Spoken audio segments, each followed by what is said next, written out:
칼날이 파고들자 목에서 핏줄이 끊어지는 소리가 터졌다. 피가 뿜어져 나왔다. 검을 쥔 손이 떨렸다.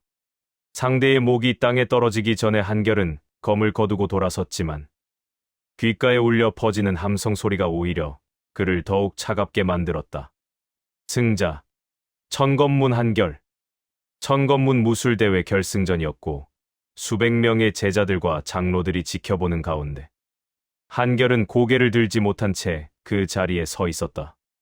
그는 자신이 방금 사람을 죽였다는 사실을, 그것도 같은 문파의 형제를 자신의 손으로 베어버렸다는 사실을 믿을 수 없었다. 한결. 문주, 독고천의 목소리가 차갑게 내려앉았고 한결은 반사적으로 무릎을 꿇으며 고개를 숙였다. 스승님, 고개를 들어라. 한결이 천천히 고개를 들자 독고천의 차가운 눈빛이 그를 내려다보고 있었는데 50 중반의 나이에도 얼굴에 주름 하나 없는 그 남자의 눈은 언제나 무언가를 계산하고 있는 듯 보였다. 독고천은 한결을 한참 동안 바라보더니 입을 열었다. 잘했다. 하지만 다음번엔 더 빠르게 끝내라.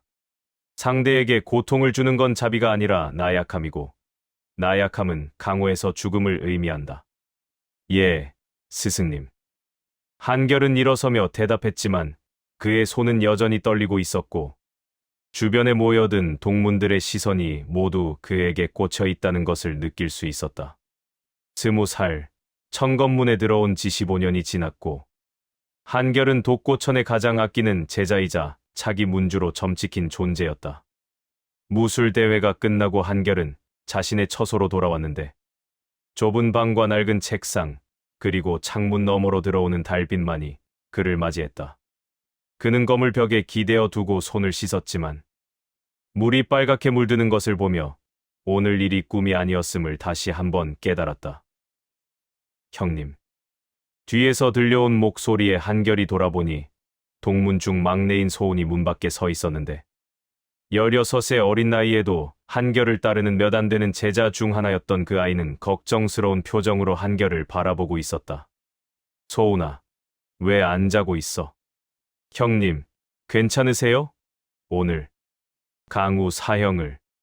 한결은 고개를 끄덕이며 괜찮다고 말했지만 사실 괜찮을 리 없었고 그렇다고 어린 소운에게 자신의 혼란을 털어놓을 수도 없는 노릇이었다.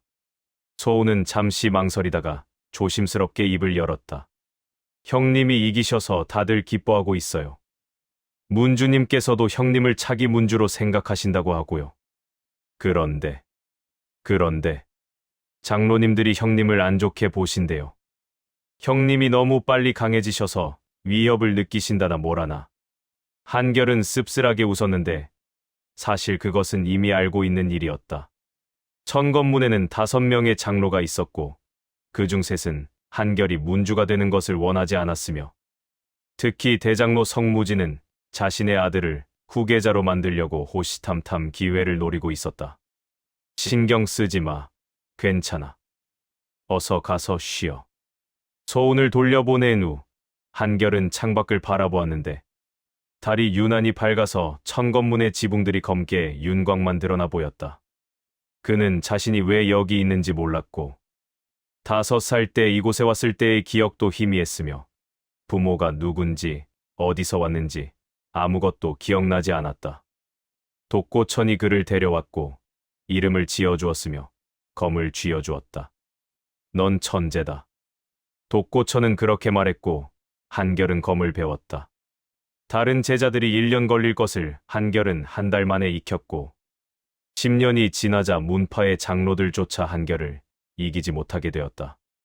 그것이 축복인지 저주인지 한결은 알 수 없었지만 오늘 강우의 목을 베어버린 순간 그것이 분명 저주에 가깝다는 것을 깨달았다.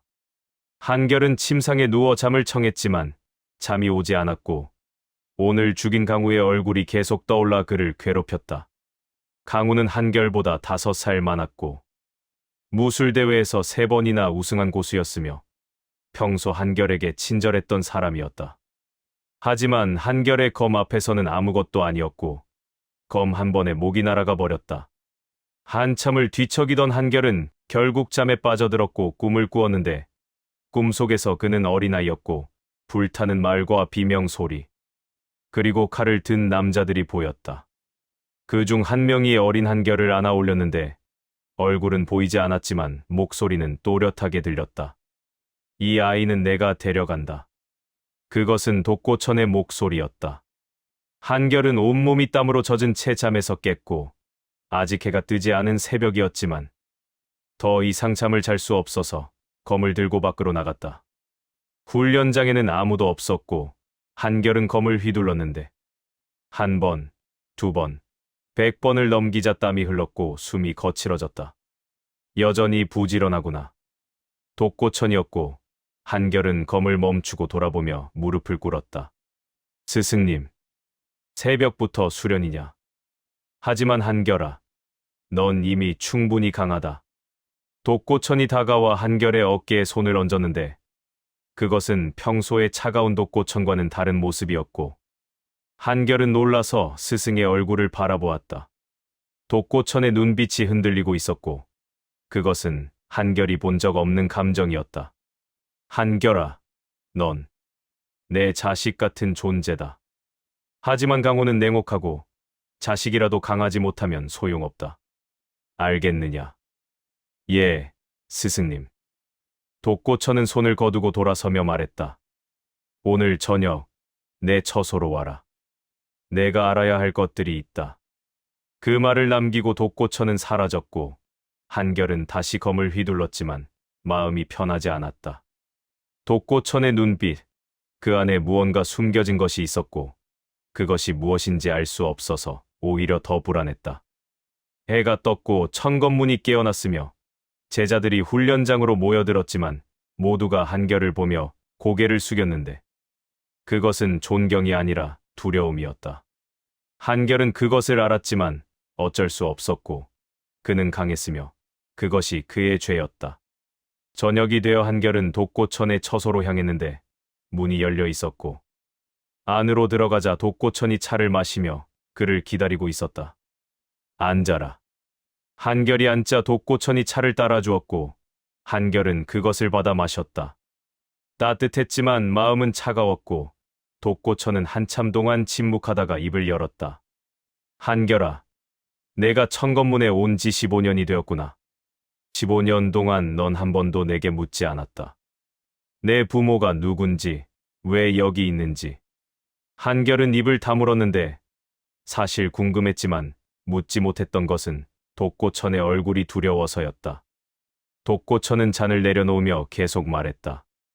이제 말해줄 때가 된 것 같구나. 넌. 하지만 그 순간 밖에서 비명이 터져 나왔고 이어서 제자의 다급한 목소리가 들렸다. 문주님, 큰일 났습니다. 독고천의 얼굴이 굳었고 한결도 자리에서 일어섰는데 문이 벌컥 열리며 피를 흘리는 제자 하나가 비틀거리며 들어왔다. 사파의 습격입니다. 천검문이 포위당했습니다. 독고천이 검을 집어들며 차갑게 말했다. 한결, 따라와라. 오늘 내가 배울 것은 검법이 아니라 사륙이다. 두 사람은 밖으로 나갔고 천검문이 불타고 있었으며 검은 옷을 입은 자들이 제자들을 베어 넘기고 있었다. 독고천이 검을 휘둘렀고 한 명의 목이 날아갔으며 한결도 뛰어들어 검을 휘둘렀는데 피가 튀고 비명이 터졌다. 전투는 한 시진 동안 이어졌고 사파의 무리는 물러갔지만 천검문은 폐허가 되어 있었으며 죽은 제자만 20명이 넘었다. 한결은 숨을 헐떡이며 주저앉았는데 온몸이 피로 범벅이었고 더 이상 누구의 피인지 구분할 수 없었다. 한결, 괜찮으냐? 독고천이 다가와 한결을 일으켜 세웠고 그의 눈빛은 차가웠지만 어딘가 만족스러워 보였다. 이것이 강호다. 언제든 죽을 수 있고 방심하면 죽으며 약하면 죽는다. 하지만 넌 살아남았고 그것이 중요하다. 한결은 고개를 끄덕였지만 무언가 이상했고 오늘의 습격이 너무나 갑작스러웠으며 독고천이 하려던 말을 끊어버린 것 같아서 찝찝했다. 그날 밤 한결은 자신의 처소에서 잠을 이루지 못했고 창밖으로 보이는 달은 어제와 같았지만 세상은 완전히 달라져 있었다. 무언가 잘못되고 있었고 한결은 그것을 느꼈지만 무엇인지 알 수 없었으며 다만 자신의 운명이 곧 크게 바뀔 것이라는 예감만이 가슴속 깊은 곳에서 솟아올랐다. 저 아이를 살려둘 수는 없소. 대장로 성무진의 목소리가 어둠 속에서 낮게 깔렸고 촛불 하나만이 흔들리며 5명의 그림자를 벽에 일그러뜨리고 있었다. 천건문 후원 깊숙한 곳, 아무도 오지 않는 폐각에 장로 셋과 제자 둘이 모여 있었고 그들의 얼굴은 모두 굳어 있었다. 대장로, 하지만 한결은 문주님께서 직접 키우신 제자가 아니오. 함부로 손을 댔다간. 이장로 석진이 조심스럽게 말을 꺼냈지만 성무진은 손을 저으며 그의 말을 끊었다. 바로 그것이 문제요. 문주님은 저 아이에게 모든 것을 쏟아붓고 있소. 무공도, 권력도, 심지어 천건문의 미래까지. 하지만 우리는 뭐요? 10년, 20년을 문파를 위해 헌신했건만. 저 어린 것 하나 때문에 우리가 모두 밀려나고 있지 않소. 삼장로 유광화가 고개를 끄덕이며 거들었는데 그의 눈빛에는 질투와 분노가 뒤섞여 있었다. 대장로 말씀이 맞소. 오늘 무술대회를 보시오. 저 아이는 이미 우리를 넘어섰소. 강우는 내 수제자였는데 단 한 검에 목이 날아갔소. 저것이 20살 아이의 실력이란 말이오? 저 아이 안에는 무언가 있소. 뭔가 잘못된 것이. 촛불이 흔들렸고 어둠이 더 짙어졌다. 성무진은 잠시 침묵하다가 입을 열었는데 그의 목소리는 이전보다 더 차갑고 단호했다. 내 아들 석환을 보시오. 저 아이는 25년을 수련했소. 하지만 한결 앞에서는 10초도 버티지 못했소. 이것이 정상이오? 아니오. 저 아이는 인간이 아니오. 그럼 대장로께서는 어찌하실 생각이시오? 성무진의 옆에 서 있던 제자 하나가 조심스럽게 물었고 성무진은 그를 바라보며 미소 지었는데 그것은 미소라기보다는 차라리 냉소에 가까웠다. 죽여야 하오. 하지만 똑바로 죽여서는 안 돼요. 문주님께서 하시면 우리가 끝장이오. 사고처럼 아주 자연스럽게. 사고라니. 무슨 방법을 쓰실 생각이오? 곧 있을 외곽 순찰대를 이용하겠소. 한결을 포함한 제자 몇 명을 보낼 것이고 그곳에서 불의의 사고가 일어나는 것이오. 사파의 잔당들이 아직 외곽에 숨어 있다는 정보도 있지 않소? 유광하가 눈을 크게 뜨며 성무진의 의도를 깨달았고 고개를 끄덕이며 말했다. 그렇다면 사파의 습격으로 위장하는 것이오? 하지만 한결의 실력이라면 사파 잔당 정도는. 그래서 우리가 직접 나서는 것이오. 성무진의 말에 방안이 조용해졌고 모두가 그를 바라보았다. 성무진은 천천히 일어서며 창밖을 바라보았는데 저 멀리 한결의 처소에서 희미한 불빛이 보였다. 우리 중 누군가는 한결과 함께 순찰을 나가야 하오. 그리고 적당한 순간에 뒤에서 검을 꽂는 것이오. 사파의 검으로 위장하면 돼요. 대장로, 그건 너무. 석진이 당황하며 말했지만 성무진은 차갑게 그를 쏘아보았다. 너무 잔인하다고 할 작정이오. 석진, 당신 아들은 어떠소? 한결 때문에 승급 심사에서 떨어지지 않았소. 당신 가문은 3대째 천건문의 핵심이었는데 이제 저 아이 하나 때문에 모든 것이 무너지고 있소.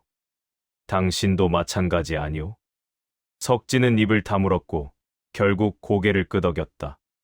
그들은 모두 알고 있었다. 한결이 살아있는 한 그들의 미래는 없었고 그들의 자식들도 그들의 가문도 모두 한결의 그늘에 가려질 것이었다. 좋소. 그럼 이렇게 하겠소. 사흘 뒤 외곽 순찰 때 한결을 보내고 석진 당신이 따라가시오. 그리고 성무진이 말을 멈추고 주머니에서 작은 병을 꺼냈는데 그 안에는 검은 액체가 들어 있었다. 이것은 흑사독이요. 사파에서 즐겨 쓰는 독이고 검에 발라 찌르기만 해도 한 시진 안에 죽소. 하지만 죽기 전까지는 멀쩡해 보이니 한결이 마을로 돌아오기 전에 처리할 수 있소. 석진이 떨리는 손으로 그 병을 받았고 성무진은 만족스럽게 고개를 끄덕이며 다른 이들을 바라보았다. 우리는 모두 한 배를 탄 것이오. 이 일이 성공하면 우리 모두 살고, 실패하면 우리 모두 죽소. 알겠소? 모두가 고개를 끄덕였고 촛불이 꺼졌다. 한편 한결은 자신의 처소에서 홀로 수련을 하고 있었는데 검을 휘두를 때마다 땀이 흘렀고 호흡이 거칠어졌다.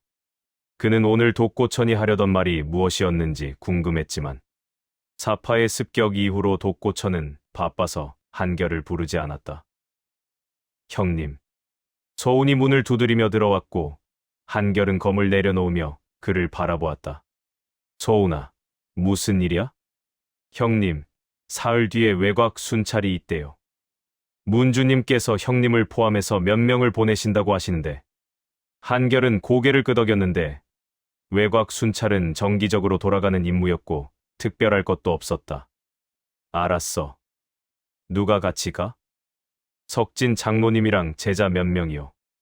그런데 형님. 서운이 망설이다가 조심스럽게 말을 이었다. 요즘 장로님들이 형님을 이상하게 보시는 것 같아요. 제가 듣기론 대장로님이 형님을 못마땅하게 여기신다는데. 한결은 쓴 웃음을 지었는데 그것도 이미 알고 있는 일이었다. 신경 쓰지 마. 나야 뭐 수련이나 열심히 하면 되는 거고. 하지만 소은은 불안한 표정을 지우지 못했고 한결의 손을 잡으며 말했다. 형님, 조심하세요. 정말로요. 한결은 소은의 머리를 쓰다듬으며 고개를 끄덕였고 소은이 나간 후 다시 검을 들었다. 검을 휘두르면서도 한결은 생각했는데 왜 자꾸만 불길한 예감이 드는지, 왜 자꾸만 등 뒤에서 누군가 자신을 노려보는 것 같은 느낌이 드는지 알 수 없었다. 그날 밤 독고천은 자신의 처소에서 혼자 술을 마시고 있었는데 그의 앞에는 낡은 초상화 하나가 놓여 있었다.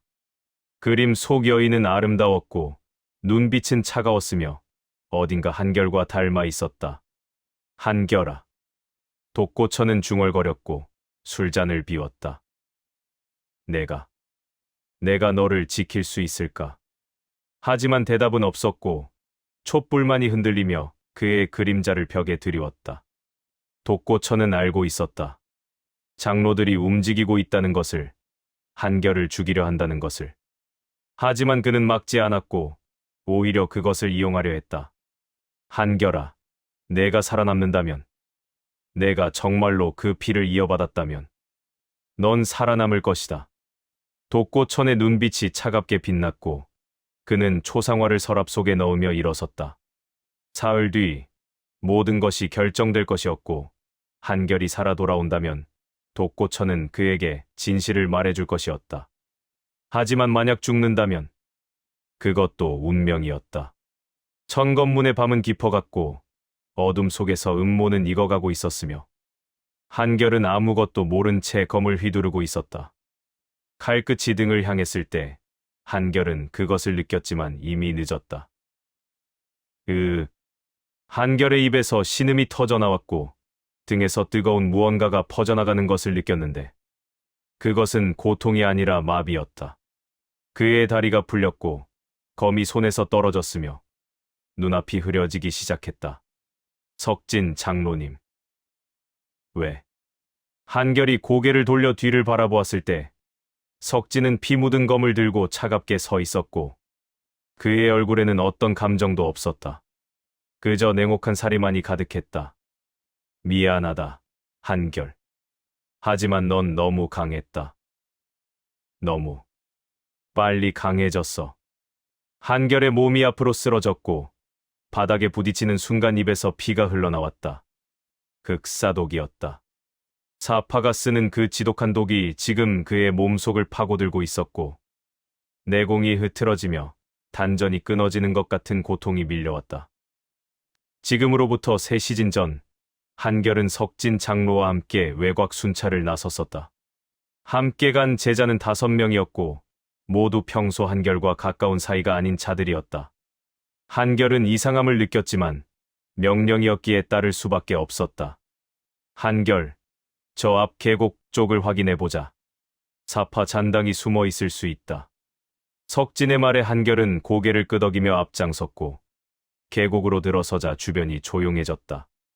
너무 조용했다. 새 소리도 바람 소리도 들리지 않았고 그저 자신의 발소리만이 메아리 쳤다. 장로님, 뭔가 이상. 한결이 돌아서려는 순간이었다. 석진의 검이 그의 등을 찔렀고 동시에 5명의 제자들이 사방에서 검을 뽑아들며 한결을 포위했다.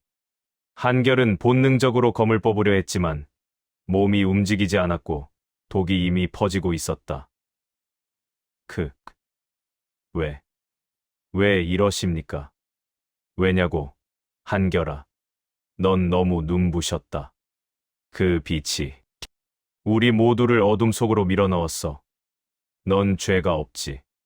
하지만 우리도 살아야 한다. 석진이 다가왔고 다른 제자들도 검을 든 채 한결을 둘러쌌다. 한결은 일어서려 했지만 다리에 힘이 들어가지 않았고 내공을 끌어올리려 했지만 단전이 반응하지 않았다. 극사독. 이건 사파의. 그래, 사파의 독이지. 내가 사파 잔당의 습격을 받고 죽었다고 하면 문주님도 우리를 의심하지 않으실 거야. 넌 영웅으로 죽는 거다, 한결아. 석진의 말이 끝나자 5명의 제자들이 일제히 움직였고 검이 한결의 몸을 향해 쏟아졌다. 한결은 팔을 들어 막으려 했지만 검은 그의 어깨를, 허벅지를, 옆구리를 찔렀고 피가 터져 나왔다. 한결의 비명이 계곡에 울려 퍼졌지만 아무도 듣지 못했고 석진은 그저 차갑게 서서 그 모습을 바라보고만 있었다. 한결은 바닥을 구르며 몸부림쳤지만 독 때문에 제대로 된 저항조차 할 수 없었다.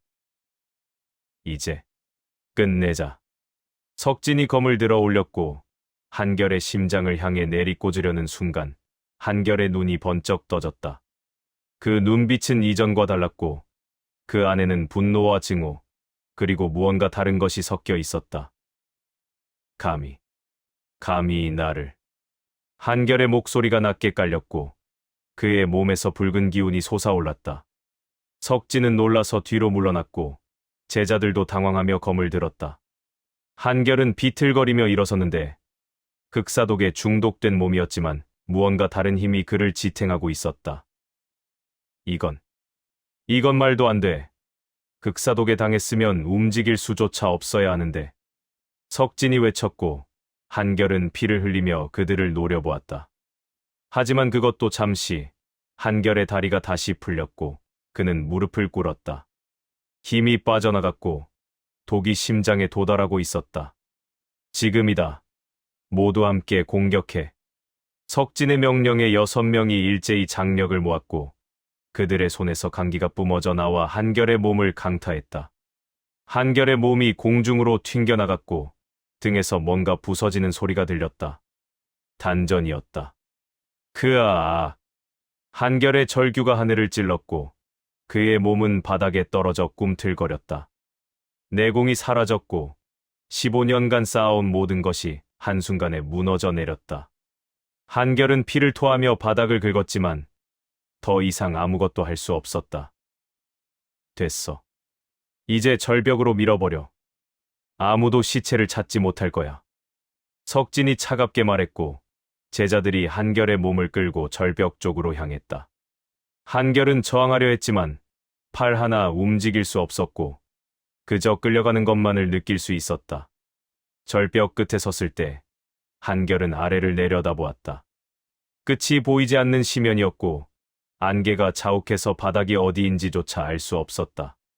석진이 한결의 앞에 서서 마지막으로 말했다. 한결아, 저승에서는 평범하게 태어나라. 천재로 태어나는 건 축복이 아니라 저주니까. 그리고 석진이 한결의 가슴을 발로 찼다. 한결의 몸이 뒤로 밀려났고 발밑의 땅이 사라졌으며 그는 낙하하기 시작했다. 바람이 얼굴을 때렸고 몸이 빠르게 아래로 떨어졌으며 주변의 모든 것이 빠르게 스쳐 지나갔다. 이렇게 끝나는 건가? 한결은 눈을 감았다. 죽음이 다가오는 것을 느꼈고 모든 것이 무의미해졌다. 15년간의 수련도, 독고천의 가르침도, 천검문의 영광도 모두 허무하게 사라지고 있었다. 하지만 그때 한결의 팔에서 무언가 빛이 났다. 그것은 어릴 적부터 있었던 문양이었고 한결은 그것을 태어날 때부터 가지고 있었지만 아무도 그것이 무엇인지 말해주지 않았다. 붉은 빛이 문양에서 뿜어져 나왔고 한결의 몸을 감쌌다. 이건 뭐지? 한결은 희미한 의식 속에서 그 빛을 느꼈고 그 빛은 따뜻했지만 동시에 두려웠다. 마치 자신의 몸 속에 잠들어 있던 무언가가 깨어나는 것 같았고 그것은 인간의 것이 아니었다. 낙하는 계속되었고 한결의 몸은 바위를 스치고 나무를 부러뜨리며 아래로, 더 아래로 떨어졌다.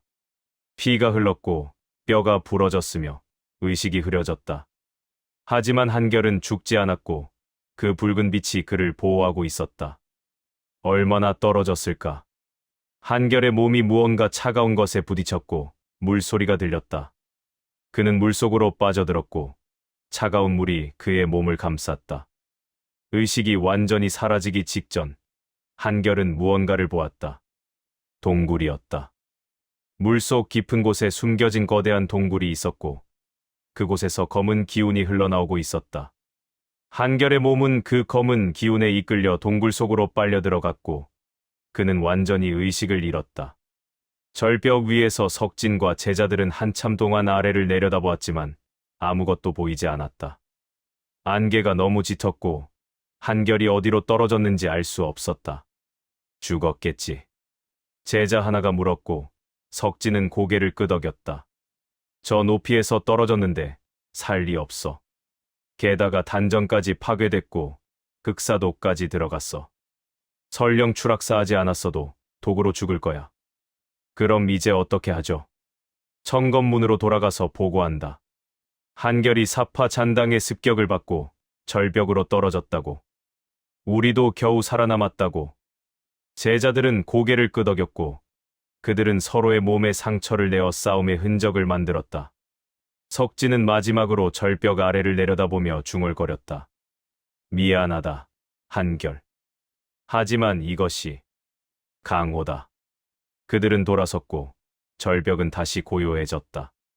바람만이 불었고 안개만이 흘렀으며 한결의 흔적은 어디에도 없었다. 하지만 깊은 동굴 속에서 한결의 심장은 아직 뛰고 있었고 그의 팔에 새겨진 붉은 문양은 점점 더 강하게 빛나고 있었다. 그것은 시작이었다. 천마의 그림자가 깨어나는 순간이었다. 폐허가 된 육신은 더 이상 인간의 것이 아니었다. 차가운 물속으로 처박힌 한결의 감각은 이미 끊어져 있었다. 부러진 갈비뼈가 폐를 찔렀고 파괴된 단전에서는 피가 역류했다. 하지만 죽음보다 지독한 것은 고요였다. 정파의 영광도 스승의 가르침도 사라진 심연의 밑바닥. 그곳에서 한결은 눈을 떴다. 커흑, 입안으로 들어온 물을 뱉어내며 그는 바닥을 기었다. 손톱이 깨지고 손가락 뼈가 드러났지만 멈출 수 없었다. 살아야 했다. 아니, 죽더라도 이 배신의 대가는 물어야 했다. 그가 기어 올라온 곳은 거대한 수중 동굴이었다.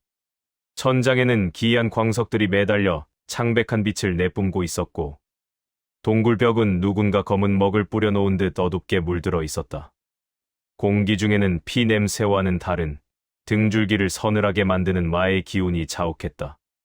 동굴 입구에는 거대한 석비가 세워져 있었다. 그 위엔 핏빛 글씨로 네 글자가 새겨져 있었다.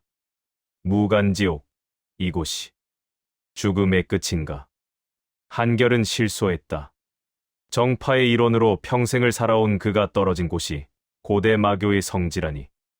하지만 감상에 젖을 시간은 없었다. 상처 부위에서 스며든 극사독이 심장을 향해 마지막 발걸음을 떼고 있었다. 한결은 선택해야 했다. 파괴된 단전을 억지로 이어붙여 마의 기운을 받아들일 것인가? 아니면 이대로 정파의 자존심을 지키며 썩어갈 것인가? 선택하지 않아도 죽음은 다가온다. 하지만 마기를 받아들이는 순간 그는 두 번 다시 인간으로 돌아갈 수 없을 터였다. 정파, 정의, 그따위 것들이 나를 지켜주었사. 한결의 손이 동굴 벽면을 짚었다. 순간 벽에 새겨진 기괴한 문자들이 꿈틀거리며 그의 뇌리로 파고들었다. 마신강림결 제1성 혈연무, 그것은 무공이 아니었다. 그것은 차라리 사륙의 선언이었다. 한결의 팔에 새겨진 붉은 문양이 비명을 지르듯 타올랐다. 단전의 파편들이 붉은 빛에 이끌려 기이하게 재조립되기 시작했다. 극사독의 검은 기운과 동굴의 마귀가 한데 뒤섞여 한결의 혈관을 타고 폭주했다. 으악! 고통은 단전을 파괴할 때보다 수만 배는 더 강렬했다. 온몸의 모공에서 검은 피가 뿜어져 나왔다. 하지만 그 고통의 끝에서 한결은 보았다. 지금까지 자신이 익혀온 정족 내공이 얼마나 나약하고 가식적이었는지를. 손끝에서 뿜어져 나온 검은 강기가 동굴의 거대한 종유석을 단칼에 베어 넘겼다. 기술명조차 필요 없는 압도적인 파괴력. 그것은 강함이 아니라 공포 그 자체였다. 위기는 해결되지 않았다. 억지로 이어진 단전은 시한폭탄과 같았고 마귀를 받아들일수록 그의 이성은 증오에 잠식되어 갔다. 강해질수록 그는 인간성을 잃고 오직 복수만을 갈망하는 귀신이 되어가고 있었다. 한결은 동굴 안쪽으로 발걸음을 옮겼다. 어둠 속에서 수많은 해골이 그를 맞이했다. 그들은 모두 천검문이 그토록 경멸하던 마교의 고수들이었다. 하지만 그들의 유골은 정파 장로들의 위선보다 훨씬 더 고결해 보였다. 마도는 최소한 자신의 욕망에 솔직했으니까. 동굴 깊은 곳, 거대한 옥좌 위에 앉아있는 미라 한구가 보였다. 그 미라의 손에는 한결의 가슴에 걸린 펜던트와 똑같은 문양의 반지가 끼워져 있었다. 이것이 나의 진짜 뿌리인가? 한결의 눈빛이 핏빛으로 물들었다. 신분의 비밀은 이미 한꺼풀 벗겨졌다. 그는 천검문의 제자가 아니었다. 그는 이 무간지옥의 주인이자 버림받은 마교의 후예였다. 믿었던 스승 독고천이 왜 그를 죽음의 문턱까지 밀어넣었는지, 왜 방관했는지에 대한 새로운 의구심이 싹 텄다. 한결은 옥좌 앞에 무릎을 꿇고 반지를 집어들었다. 그 순간 동굴 전체가 진동하며 거대한 진실의 조각이 그의 머릿속을 강타했다. 중호는 아직 모른다. 절벽 아래로 떨어진 천재가 죽지 않았음을, 그리고 그가 정파의 검이 아닌 마도의 신이 되어 돌아갈 준비를 마쳤음을. 한결은 옥좌에 몸을 기댔다.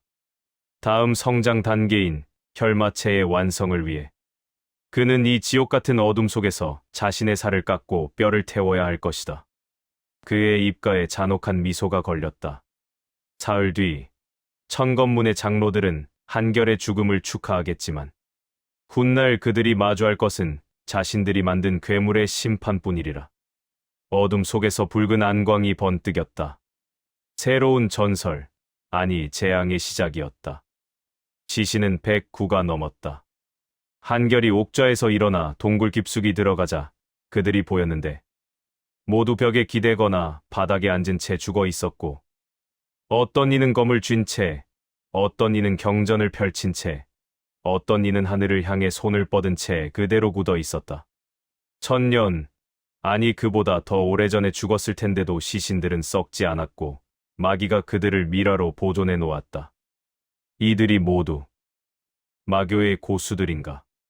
한결은 한 시신 앞에 무릎을 꿇고 그를 바라보았는데 그 미라의 얼굴에는 고통이 아닌 평온함이 담겨 있었다.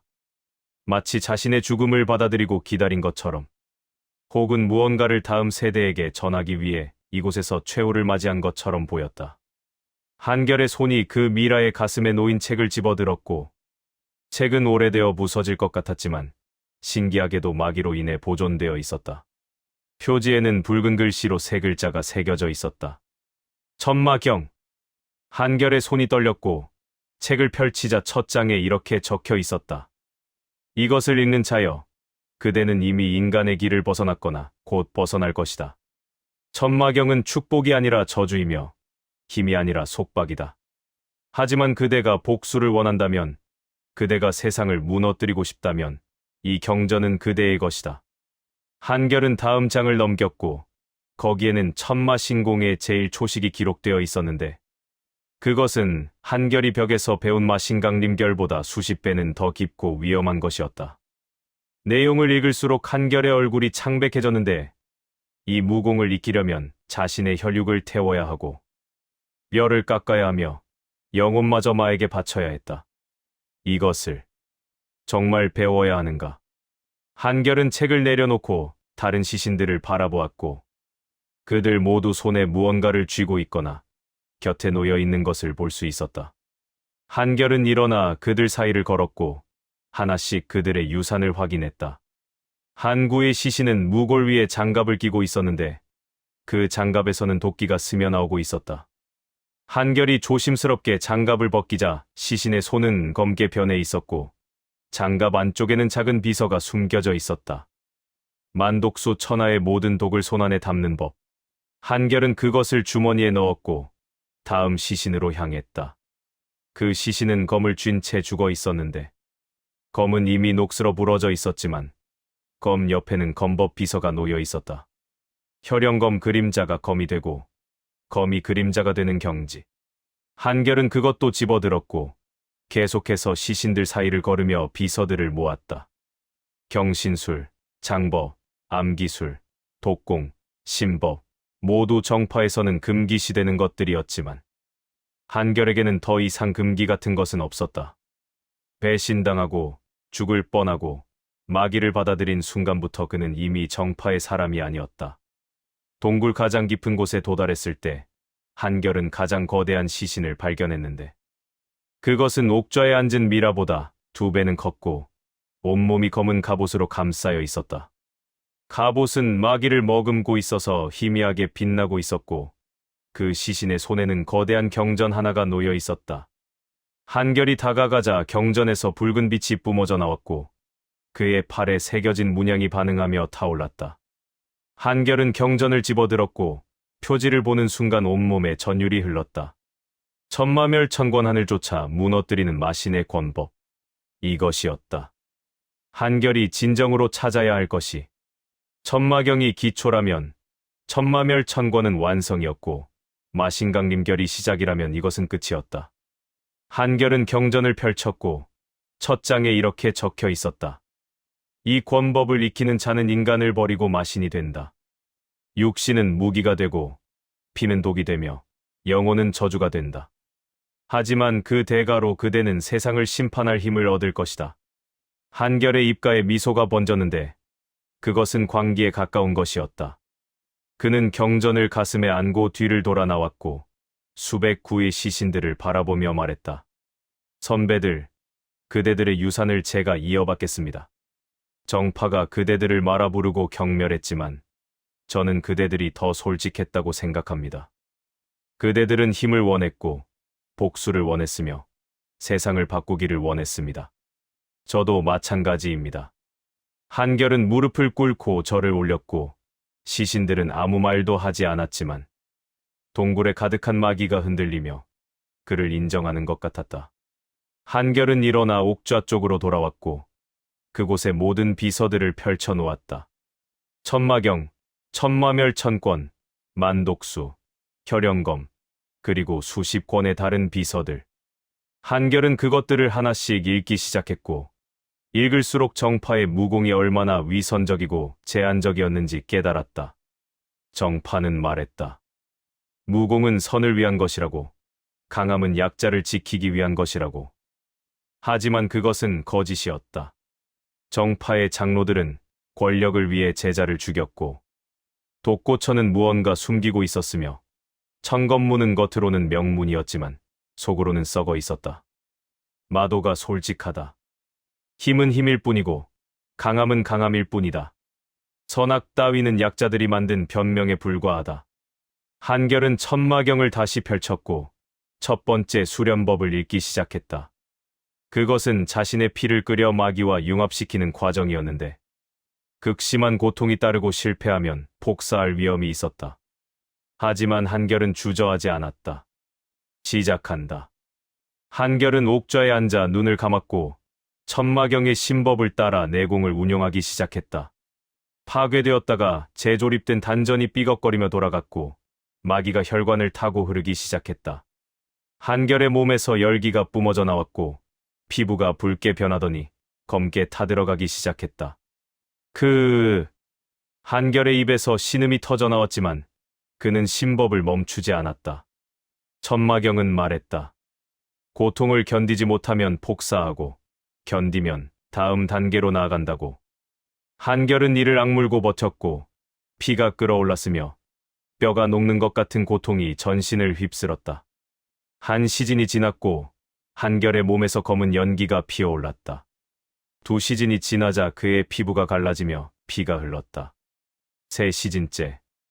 한결은 더 이상 인간의 비명을 내지 않았고 그의 목구멍에서는 짐승 같은 울부짖음만이 터져 나왔다. 그리고 네 시즌째. 모든 것이 멈췄다.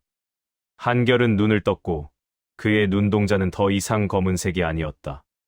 붉은 빛이 도는 검은색, 마치 피가 섞인 심연 같은 색이었다. 그는 손을 들어 자신의 얼굴을 만졌고 거칠어진 피부와 뜨거운 열기를 느꼈다. 성공했다. 천마경 제1단계, 혈마체. 한결은 일어섰고 주먹을 쥐었다. 그 순간 그의 주먹에서 검은 강기가 뿜어져 나와 동굴벽을 강타했다. 벽이 무너졌고 거대한 바위가 떨어졌으며 동굴 전체가 흔들렸다. 한결은 자신의 힘에 놀라 주먹을 펼쳤고 강기가 사라졌다. 이것이 마도의 힘인가? 천검문에서 15년 수련한 것보다 더 강하다. 하지만 대가는 있었다. 한결은 거울처럼 반사되는 물웅덩이에 자신의 얼굴을 비춰보았고 그곳에 비친 것은 더 이상 순수한 청년이 아니었다. 눈빛은 냉혹했고 얼굴은 창백했으며 입가에는 잔혹한 미소가 떠 있었다. 인간성이 깎여나가고 있었다. 상관없다. 인간이었을 때 나는 배신당했다. 괴물이 되어서라도 복수는 해야 한다. 한결은 다시 옥좌에 앉아 다음 비서를 펼쳤다. 천마멸천권이었다. 이것을 익히려면 혈마체를 완성하고 사륙을 통해 마기를 더 강하게 만들어야 했다. 하지만 이곳에는 한결 혼자뿐이었고 사륙할 대상이 없었다. 나가야 한다. 이 동굴에서 나가서 피를 흘려야 한다. 한결은 비서들을 모두 챙겨 품 안에 넣었고 동굴 출구를 향해 걸었다. 하지만 나가기 전에 그는 다시 한번 시신들을 돌아보았다. 선배들, 제가 그대들의 원한을 풀어드리겠습니다. 정파가 마교를 멸했다지만 제가 다시 마도를 일으켜 세우겠습니다. 한결은 동굴을 빠져나갔고 물속으로 뛰어들었다. 차가운 물이 그를 감쌌지만 혈마체가 된 그의 몸은 추위를 느끼지 못했다. 그는 물을 헤치고 위로 올라갔고 수면 위로 머리를 내밀었다. 햇빛이 눈부셨다. 얼마 만에 보는 햇빛인지 알 수 없었지만 한결은 그것이 따뜻하지 않고 오히려 불쾌하다는 것을 느꼈다. 마기에 물든 몸은 이제 빛보다 어둠을 원했다. 한결은 물에서 기어나와 바위 위에 섰고 멀리 천검문이 있는 방향을 바라보았다. 그곳까지는 멀었고 가는 길에는 수많은 장애물이 있을 것이었다. 하지만 한결은 웃었다. 기다려라, 석진. 그리고 독고천. 내가 돌아갈 것이다. 괴물로. 바람이 불었고 한결의 머리카락이 흩날렸으며 그의 눈빛은 복수로 불타고 있었다. 새로운 전설, 아니 재앙이 시작되었다. 수면을 가르고 나온 한결의 숨소리는 짐승의 그것과 닮아 있었다. 폐부 깊숙이 박히는 햇빛은 칼날처럼 날카로웠고 피부에 닿는 공기는 이질적이었다. 15년간 익숙했던 천검문의 맑은 기운은 이제 그에게 독처럼 느껴졌다. 대신 그의 혈관을 흐르는 것은 끈적하고 뜨거운 검은 막이었다. 한결은 바위 위에 서서 젖은 머리카락을 쓸어 넘겼다. 그의 눈에 비친 세상은 이전과 달랐다. 모든 생명의 맥동이 핏빛 실선으로 보였고 그 실선을 끊어내고 싶다는 파괴적인 충동이 단전에서부터 치밀어 올랐다. 이것이 내가 맞이한 새로운 세상인가? 한결은 자신의 손을 내려다보았다. 창백해진 손가락 끝에는 검은 손톱이 돋아나 있었고 그 사이로 희미한 연기가 피어오르고 있었다. 혈마체. 인간의 육신을 제물로 바쳐 얻은 마신의 껍질이었다. 그때였다. 계곡 아래쪽에서 비릿한 피 냄새와 함께 거친 웃음소리가 들려왔다. 흐흐. 이 근처에 천검문의 어린 놈들이 순찰을 돈다고 들었는데 쥐새끼 한 마리 안 보이누나. 대장, 여기 피 흔적이 있습니다. 절벽 쪽으로 이어져 있는데요. 10명 남짓한 무리였다. 가슴에 붉은 뱀 문양을 새긴 사파무리. 적사방의 잔당들이었다. 그들은 석진 장로가 한결을 죽이기 위해 사파의 소행으로 꾸미려 했던 계획의 실제 하수들이거나 그 소문을 듣고 시체를 수습해 공을 세우려 온 자들이 분명했다. 한결은 선택하지 않았다. 그저 본능이 이끄는 대로 바위 아래로 몸을 날렸다. 팟! 공기를 가르는 소리조차 들리지 않았다. 한결이 착지한 곳은 적사방 대장의 바로 앞이었다. 뭐야? 어디서 나타났어? 대장이 놀라 검을 뽑으려 했으나 한결의 손이 더 빨랐다. 아니, 그것은 속도의 문제가 아니었다. 공간 자체를 지워버리는 기이한 보법, 천마굴림보였다. 한결의 손가락이 대장의 목덜미를 가볍게 스쳤다. 콰직, 기술명조차 읊조리지 않은 일격이었다. 하지만 대장의 목은 종이장처럼 꺾여 뒤로 돌아갔다. 비명조차 지르지 못한 채 육신이 바닥을 뒹굴었다. 대장, 이 새끼가 죽여라. 남은 9명의 사파무리가 일제히 병기를 휘두르며 달려들었다. 한결의 안광이 핏빛으로 번뜩였다. 그들의 움직임은 멈춰 있는 것처럼 느릿했다. 한결은 그들 사이를 유령처럼 파고들었다. 멸세마강. 낮게 읊조린 한마디와 함께 한결의 전신에서 검은 강기가 폭발하듯 뿜어져 나왔다. 칼날처럼 날카로운 마기의 파동이 사방으로 뻗어나갔다. 서거거. 강철로 된 도검들이 두부처럼 잘려나갔고 그 뒤를 이어 인간의 팔다리가 허공을 수놓았다. 학살이었다. 단 한 번의 전신 방출만으로 사방은 핏물로 젖어들었다. 한결의 몸에는 단 한 방울의 피도 튀지 않았다. 그의 몸을 감싼 마기가 모든 오물을 밀어내고 있었기 때문이다. 살려주십시오. 제발. 마지막 남은 제자 하나가 오줌을 지리며 무릎을 꿇었다. 한결은 천천히 그에게 다가갔다. 공포에 질린 제자의 눈동자에 비친 자신의 모습은 사람이 아니었다. 붉은 눈을 한 채 무표정하게 죽음을 집행하는 마신 그 자체였다. 적사방에 가서 전해라.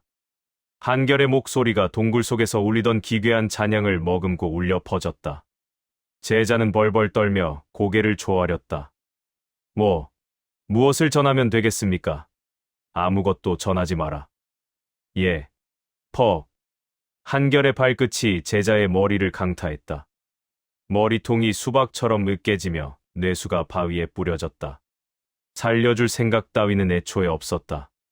증오는 대상을 가리지 않았고 마기로 물든 그의 심장은 자비라는 감정을 삭제한 지 오래였다. 한결은 피로 물든 계곡을 뒤로 한 채 숲속으로 걸음을 옮겼다. 세상은 아직 그가 살아있음을 몰라야 했다. 정파의 영웅이었던 한결은 죽었다. 이제 남은 것은 그림자 속에서 숨을 죽이며 자신을 배신한 자들의 목을 칠 기회를 엿보는 굶주린 짐승뿐이었다. 그는 숲의 어둠 속으로 완전히 자취를 감췄다. 강호라는 거대한 판 위에 누구도 예측하지 못한 가장 잔혹한 변수가 등장하는 순간이었다. 천검문의 산문 너머 석진 장로와 독고천이 있는 곳을 향해 차가운 바람이 불어갔다. 그것은 장차 중원 전체를 뒤덮을 피의 전조였다. 목숨의 가치는 단 한 푼의 은자와 같았다. 천검문에서 300리, 정파의 빛이 닿지 않는 강호의 시궁창. 혼천가에 발을 들였을 때 한결의 신형에선 이미 인간의 채취가 사라져 있었다.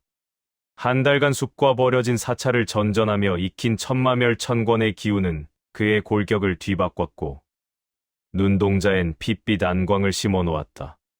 돈이면 무엇이든 사고 돈이 없으면 목숨조차 지킬 수 없는 무법지대. 한결은 그곳에서 강호 최고의 암살 조직 쾌랑림의 문을 두드렸다. 여긴 기루다. 거지 새끼가 일자리를 구하는 곳이 아니야. 입구를 지키던 거안이 비웃으며 앞을 막아섰다. 한결은 대답 대신 품에서 무간지옥 동굴에서 가져온 유물, 마교의 문양이 새겨진 검은 반지를 던졌다. 반지를 받아든 거안의 안색이 순식간에 창백해졌다. 이것은 잠시 후 한결은 붉은 비단과 향 냄새가 진동하는 비밀의 방으로 인도되었다. 그곳엔 쾌랑림의 주인이자 과거 마교 암살단 유성오접의 마지막 생존자인 고대저가 기다리고 있었다. 반지를 쥔 고대저의 손이 잘게 떨렸다. 십수년을 위선적인 정파의 개 노릇을 하며 숨죽여온 노살수는 한결 앞에 무릎을 꿇었다. 마교의 후예를 뵙습니다. 저희는 전설이 돌아오기만을 기다려왔습니다. 일어나라. 나는 후예 따위가 아니다. 그저 살아남아 모든 것을 불태우려는 복수기일 뿐이다. 한결의 목소리는 차가운 금속성 잔향을 머금고 있었다. 그는 고대저에게 충성 대신 칼날을 요구했다. 쾌랑림의 모든 암살자들을 자신의 수하로 받아들이는 조건은 단 하나. 그 자신이 쾌랑림의 보이지 않는 주인이 되는 것이었다. 고대저는 기꺼이 자신의 목숨과 조직을 바쳤다. 선택의 압박은 한결이 아닌 쾌랑림 지하에서 기계처럼 길러진 아이들에게 주어졌다. 한결은 그곳에서 감정이 거세된 소년 살수 설위를 만났다. 설위, 나를 따르겠는가? 아니면 계속 이름 없는 개로 살겠는가? 평생 명령만을 받아온 소년에게 처음으로 주어진 선택이라는 고통스러운 축. 설위의 죽은 눈동자에 처음으로 인간의 생기가 스쳤다. 그는 한결의 발치에 엎드렸다. 이제 한결은 단순한 복수자가 아닌 어둠의 군단을 거느린 수장이 되었다. 일주일 뒤 천검문 외곽에서 피바람이 일었다. 목표는 석진 장로가 끔찍이 아끼는 조카이자 외문 제자인 강산이었다. 설위, 지켜봐라. 이것이 마의 암살이다. 달빛조차 스며들지 않는 길목, 한결의 신형이 허공으로 흩어졌다. 혈영검, 제1식 영살. 그림자가 일렁이는가 싶더니 휘파람을 불며 걷던 강산의 등 뒤에서 검은 칼날이 솟아올랐다. 단, 일격. 콰드드, 뼈가 어긋나는 소리와 함께 강산의 생명줄이 끊겼다. 한결은 자비를 베풀지 않았다. 그는 죽은 강산의 가슴에 만독수의 기운을 실어 글자를 새겼다. 천검문은 배신자의 소굴이다. 다음 날 아침, 나무에 매달린 시체를 목격한 천검문은 발칵 뒤집혔다. 석진 장로는 조카의 처참한 몰골에 피눈물을 흘리며 분노했으나 그 분노보다 더 큰 것은 정체 모를 살이에 대한 공포였다. 인식은 이미 전복되었다. 정파의 고결한 문파라는 천검문은 이제 내부로부터 썩어 들어가는 공포의 도가니가 되었다. 한결은 쾌랑림으로 돌아와 설위와 함께 독주를 들이켰다. 강해질수록 그의 마음은 차갑게 식어갔고 한때 스승이라 믿었던 독고천에 대한 증오는 더욱 선명해졌다. 이것은 시작일 뿐이다. 이제 정파의 위선을 하나씩 벗겨내주지. 가면을 쓴 한결, 아니 유성의 눈빛이 붉게 번뜩였다. 그는 고대저가 가져온 다음 밀지를 펼쳤다. 그곳엔 석진 장로의 은밀한 금고 위치와 함께 독고천이 숨겨둔 또 다른 비밀에 접근할 수 있는 단서가 적혀 있었다. 복수의 톱니바퀴가 쾌랑림의 칼날과 맞물려 돌아가기 시작했다. 강호의 밤은 이제 유성오접의 날갯짓 소리로 가득 찼다. 망자는 말이 없으나 산자의 통곡은 산천을 뒤흔들었다. 한결은 자신의 무덤 앞에 서 있었다. 천검문 뒷산 외진 곳, 햇빛조차 들지 않는 음습한 절벽 끝에 급조된 흙더미. 천검문 제자 한결의 묘라고 새겨진 조잡한 비석은 그가 한때 인간이었음을 증명하는 유일한 흔적이었다.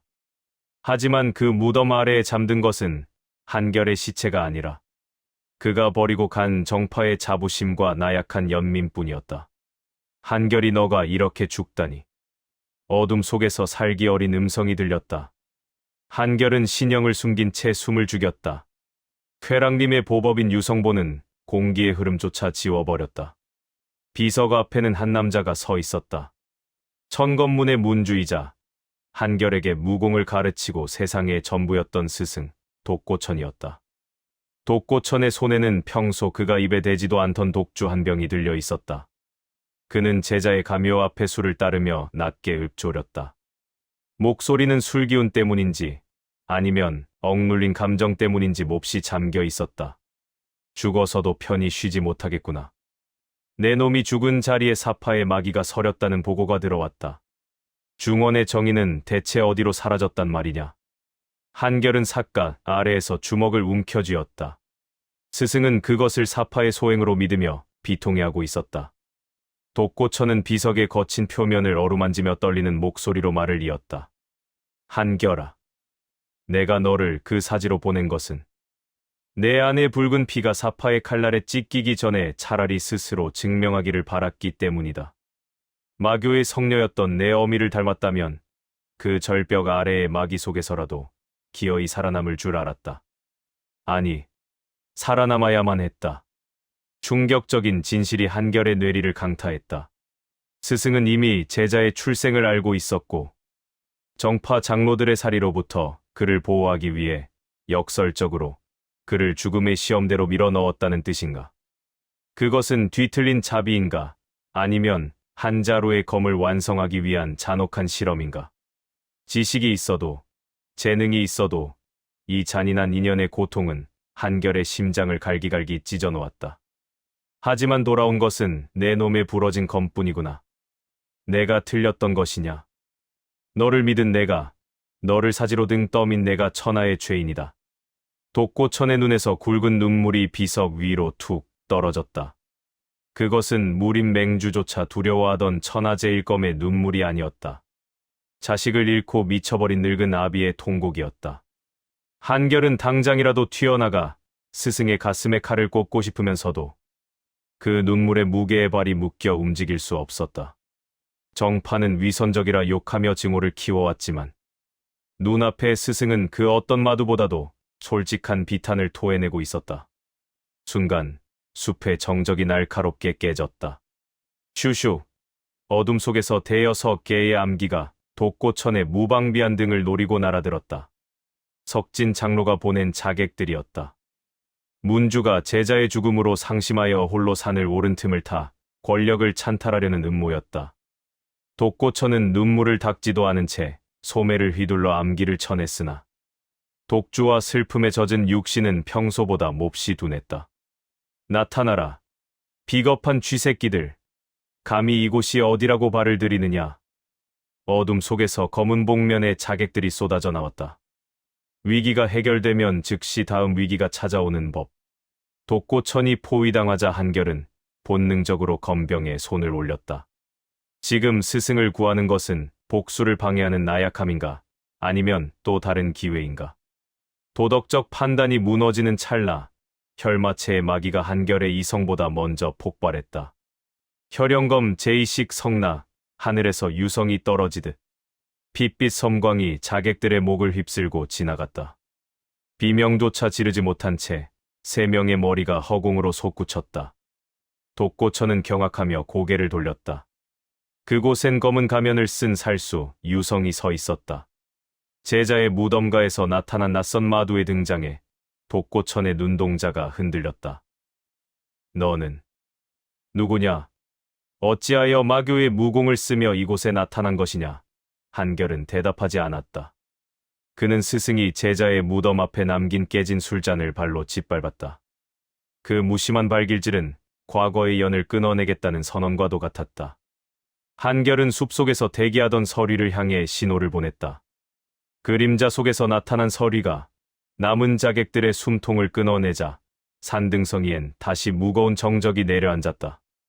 압도적인 강함 앞에 독고천은 검을 고쳐 쥐었으나 한결은 그를 비웃듯 어둠 속으로 몸을 날렸다. 이겨도 잃은 것이 더 크군.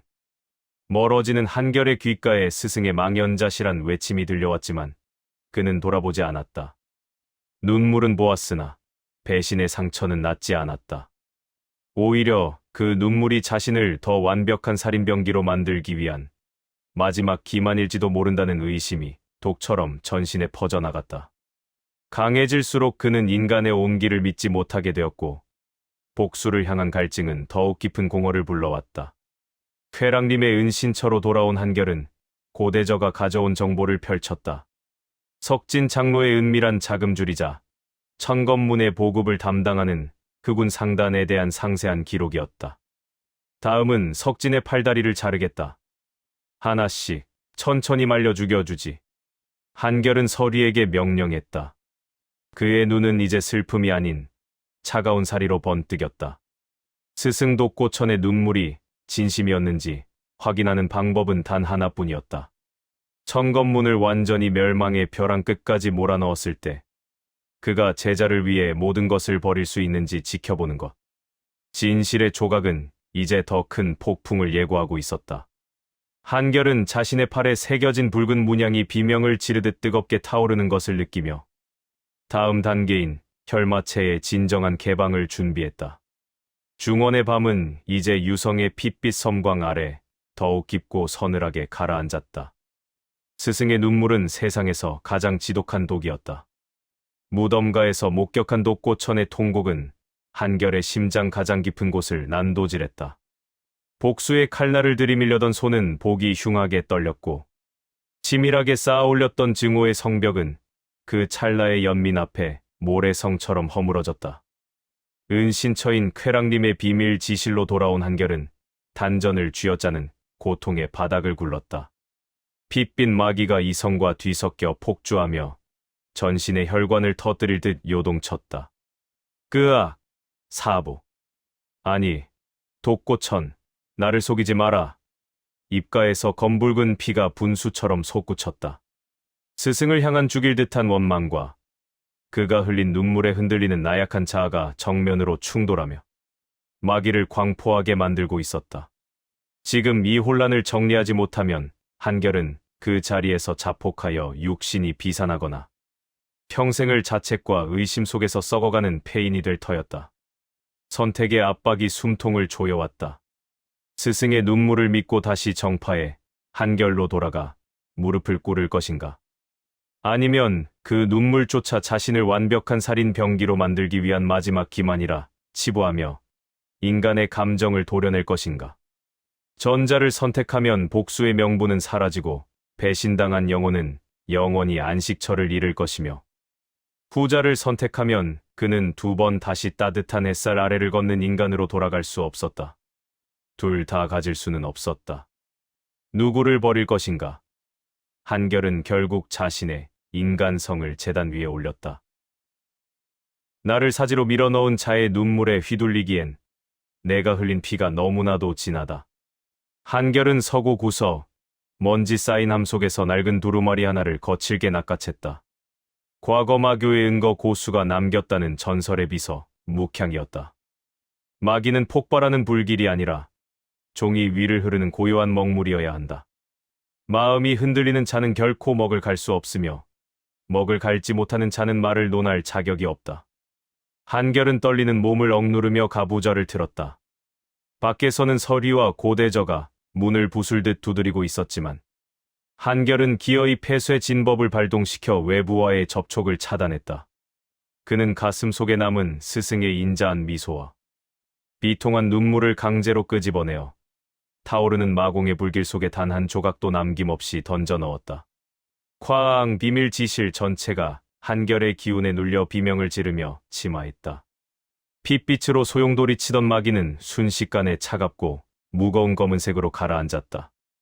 거친 파괴력을 안으로 갈무리하고 오직 날카로운 필치처럼 정제된 고밀도의 힘.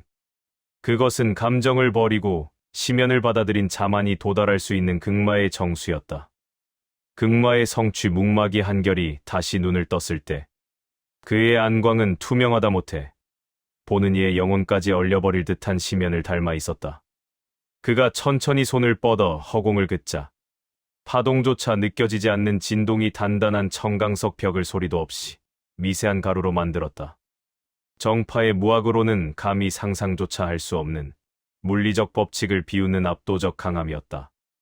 하지만 이겨도 잃은 것이 더 컸다. 스승을 생각하며 요동치던 심박은 이제 싸늘한 기계적 진동으로 변했다. 강해질수록 그의 피부는 창백해졌고 복수를 해도 채워지지 않을 거대한 공허가 인간의 온기를 대신했다. 그는 이제 거울 속에 자신을 보며 낯선 괴물을 마주하는 듯한 이질감을 느꼈다. 주인님, 무사하십니까? 기운이 완전히 변하셨습니다. 먼지 구름을 헤치고 들어온 서리가 경악하며 무릎을 꿇었다. 한결은 대답 대신 그를 묵묵히 내려다보았다. 단 한 번의 시선만으로도 서리의 전신에 소름이 돋고 숨이 턱 막혔다. 그것은 상급 포식자를 마주한 짐승이 느끼는 원초적인 공포였다. 고대저를 불러라. 석진의 목을 따기 전에 내가 반드시 확인해야 할 진실이 생겼다. 서리가 황급히 물러난 지 몇 숨이 채 지나지 않아 쾌랑님의 노살수 고대저가 지실로 들어섰다. 평생을 어둠 속에서 보낸 노회한 그였으나 한결의 몸에서 뿜어져 나오는 칠흑 같은 묵마기를 마주하자마자 전신을 주체할 수 없이 떨었다. 부르셨습니까, 주인님? 고대저는 바닥에 머리를 박았다. 차가운 한기가 지실 바닥을 타고 그의 이마를 적셨다. 한결은 그를 바라보지도 않은 채 탁자 위에 놓인 빈 종이의 손가락 끝을 가져갔다. 붓도 먹도 없었으나 그의 손끝에서 스며나온 묵마기가 종이 위에 선명한 핏빛 자국과 뒤섞인 글자를 새겨 넣었다. 한결의 목소리는 이제 사람의 성대에서 나오는 소리가 아닌 차가운 금속이 마찰하는 듯한 잔향을 머금고 있었다. 묵향의 깨달음을 얻으며 무의식의 심연에서 본 기억의 단편들은 스승 독고천이 흘린 눈물보다 훨씬 더 참혹한 진실을 가리키고 있었다. 그의 팔에 새겨진 붉은 문양이 묵마기와 공명하며 기이하게 뒤틀려 번뜩였다. 그것은 단순한 마교의 낙인이 아니었다. 중원을 피로 씻어냈던 전설 속 천마의 진정한 인장이 그 본 모습을 드러내기 시작한 것이다. 독고천의 눈물 뒤에 숨겨진 추악한 각본. 그 마지막 장을 내 손으로 직접 찢어버리겠다. 고대저, 20년 전 그날의 기록을 다시 가져와라. 단 한 글자라도 숨겼다면 내 목숨으로 먹을 갈게 될 것이다. 고대저의 어깨가 크게 들썩였다. 한결의 나직한 선언이 어둠 속으로 스며들었다. 이제 그는 단순한 복수기를 넘어 정파와 마교가 얽히고 설킨 20년 전의 비극을 심판할 유일한 집행자가 되었다. 다음 목적지는 자신의 진짜 아버지가 최후를 맞이했던 피의 재단, 천건문 지하의 금단 구역이었다. 이제 중원의 하늘에는 유성의 핏빛 섬광 대신 모든 빛을 삼켜버릴 심열록의 거대한 어둠이 드리우고 있었다.